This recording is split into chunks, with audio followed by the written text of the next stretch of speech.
샬롬, 말씀과 함께하는 새로운 날 기도하고 시작하겠습니다. 사랑하는 주님, 오늘도 요한계시록 묵상을 시작합니다. 우리에게 반드시 이기게 하시는 하나님의 은혜를 오늘도 깊이 경험하는 묵상의 시간 되게 하여 주시옵소서.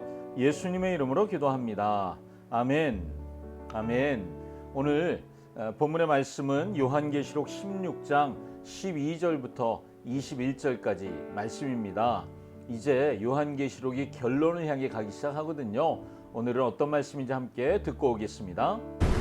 또 여섯째 천사가 그 대접을 큰 강 유브라데에 쏟음에 강물이 말라서 동방에서 오는 왕들의 길이 예비되었더라. 또 내가 보매 개구리 같은 새 더러운 영이 용의 입과 짐승의 입과 거짓 선지자의 입에서 나오니 그들은 귀신의 영이라. 이적을 행하여 온 천하 왕들에게 가서 하나님 곧 전능하신 이의 큰 날에 있을 전쟁을 위하여 그들을 모으더라. 보라, 내가 도둑같이 오리니 누구든지 깨어 자기 옷을 지켜 벌거벗고 다니지 아니하며 자기의 부끄러움을 보이지 아니하는 자는 복이 있도다. 새 영이 히브리어로 아마겟돈이라 하는 곳으로 왕들을 모으더라. 일곱째 천사가 그 대접을 공중에 쏟음에 큰 음성이 성전에서 보좌로부터 나서 이르되 되었다. 번개와 음성들과 우레소리가 있고 또 큰 지진이 있어 얼마나 큰지 사람이 땅에 있어 온 이래로 이같이 큰 지진이 없었더라. 큰 성이 세 갈래로 갈라지고 만국의 성들도 무너지니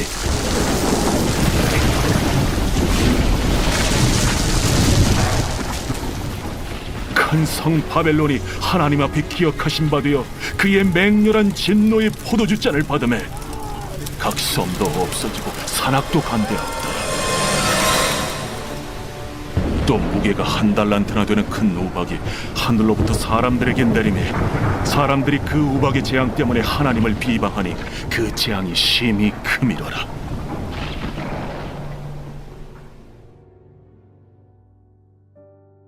아멘.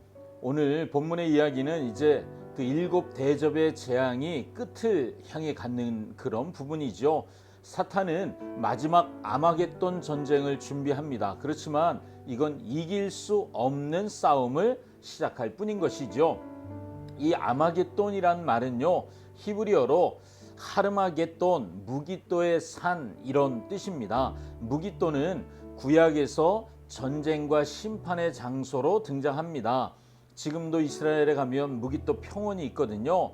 그 아마겟돈은 문자적인 의미가 아닌 상징적인 해석, 이게 영적 전쟁으로 해석하는 것이 자연스러울 것이다, 이렇게 봅니다. 왜냐하면 무기또의 산이라고 말하는데 무기또는 평원이에요. 산이 없습니다.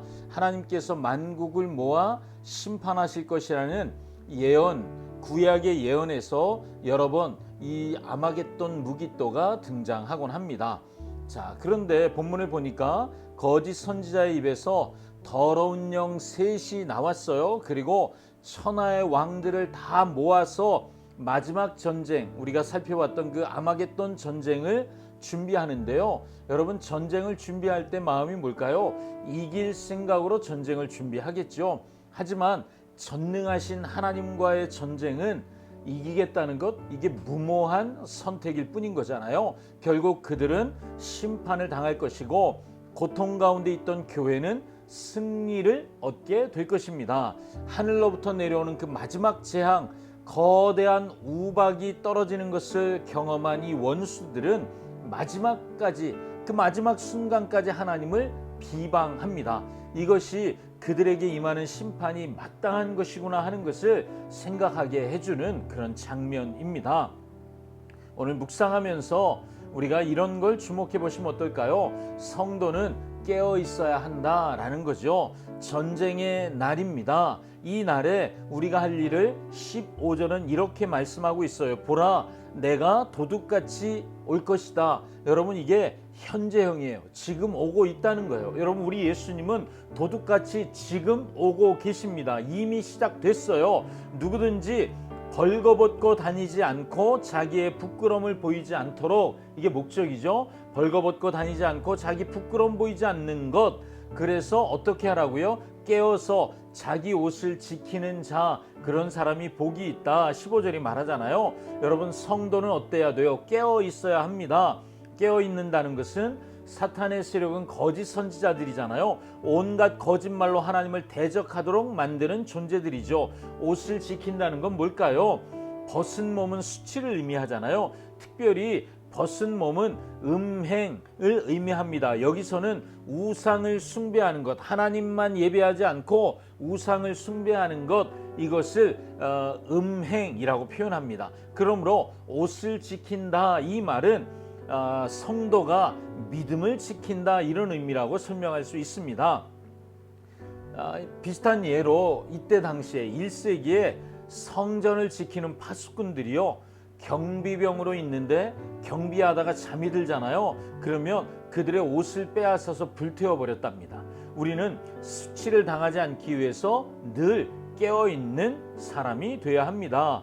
두 번째 우리가 묵상을 포인트로 잡아야 할 것은 뭐냐 하면, 승리의 전략은 하나님께로부터 온다는 것입니다. 전능하신 하나님과의 전쟁을 준비한다는 것, 여러분, 이게 얼마나 어리석은 일이에요. 하나님과 싸워 이겨보겠다, 이거 어리석은 생각이잖아요. 근데 그들이 전쟁을 준비하고 있습니다. 승리할 수 있을 것이라는 확신이 있다는 말이잖아요. 고통 가운데 있는 교회, 이 교회는 이길 생각을 못하는 거예요. 로마 제국이 너무 거대하니까 도저히 싸워서 승산이 없다고 생각하죠. 그래서 사탄도 생각하는 거예요. 우리가 질 리가 없다. 그럼에도 여러분 기억하십시오. 교회는 이깁니다. 이것이 요한을 통해서 하나님 우리에게 가르쳐 주시는 것입니다. 교회는 반드시 이깁니다. 이 세상의 방법, 눈에 보이는 것으로는 이길 전략이 없어요. 그렇지만 하나님의 방식대로 살아가는 삶이 이기는 비결이 돼요. 하나님이 그렇게 살라고 하는 대로 살면 된다는 거죠. 승리의 전략이 나에게서 나오는 것이 아니라 하나님께로부터 나오는 것이라면, 여러분 분명하죠. 하나님께로부터 전략이 나와요. 그렇다면 어떻게 해야 돼요? 하나님이 살라고 하는 대로 살면 되는 거죠. 이것이 필승의 유일한 전략입니다. 나는 이해할 수 없는 방식으로 하나님이 고난을 감당하라 말씀하셔도 그것이 이기는 길임을 믿고 순종하는 것, 이것이 하나님의 방식대로 우리가 사는 것을 의미합니다. 그래야 우리가 교회가 이기게 되기 때문이죠. 하나님은 심판의 주이신 동시에 승리의 주님이십니다. 하나님은 교회가 반드시 이기는, 하나님의 방식대로 반드시 이길 것을 말씀하십니다. 그래서 그 말씀을 듣고 순종해야 하는 것을 말씀해 주시는 거죠. 이기는 방법을 가르치시고 그 방식대로 세상을 이긴 하나님의 교회들이 있을 것이라고 승리를 약속해 주시는 분, 그분이 오늘 우리가 믿고 고백하는 하나님이십니다. 주님이 준비하신 승리를 누리기 위해 내가 해야 할 일은 하나입니다. 하나님의 음성을 듣고 그 말씀에 순종하는 것입니다. 하나님의 말씀에 순종해야 할 영역, 그게 내가 정하는 게 아니죠. 요건 순종하고 요건 내 생각엔 아닌 것 같아, 내가 구별하는 것이 아니라 하나님이 하라고 하면 해보는 것, 그것이 주의 말씀, 그 음성에 순종하는 것이라고 할 수 있지요. 여러분, 오늘 말씀을 들으셨습니다. 무엇에 순종하시겠습니까? 내가 고르는 것이 아니라 주님 말씀하시는 것에 반응하는 것이라면 오늘도 기쁨으로 순종하시기를 축복합니다. 아멘. 기도하겠습니다. 하나님, 오늘 묵상을 통해서 하나님의 음성을 듣고 순종하는 것이 승리의 유일한 비결인 것을 배웁니다. 다른 방법으로는 이길 수 없고, 그럼에도 다른 방법을 찾는 것, 이것이 사탄의 방법인 것을 깨닫습니다. 제가 다른 방법으로 눈을 돌리지 않게 해주시고 오직 하나님의 말씀, 그 음성을 듣는 삶을 붙잡고 살아가도록 주님 우리를 인도해 주시옵소서. 예수님의 이름으로 기도합니다. 아멘. 오늘도 다른 방법이 아니라 하나님의 방법대로 순종하시고 승리하는 여러분 되시기를 축복합니다. 샬롬.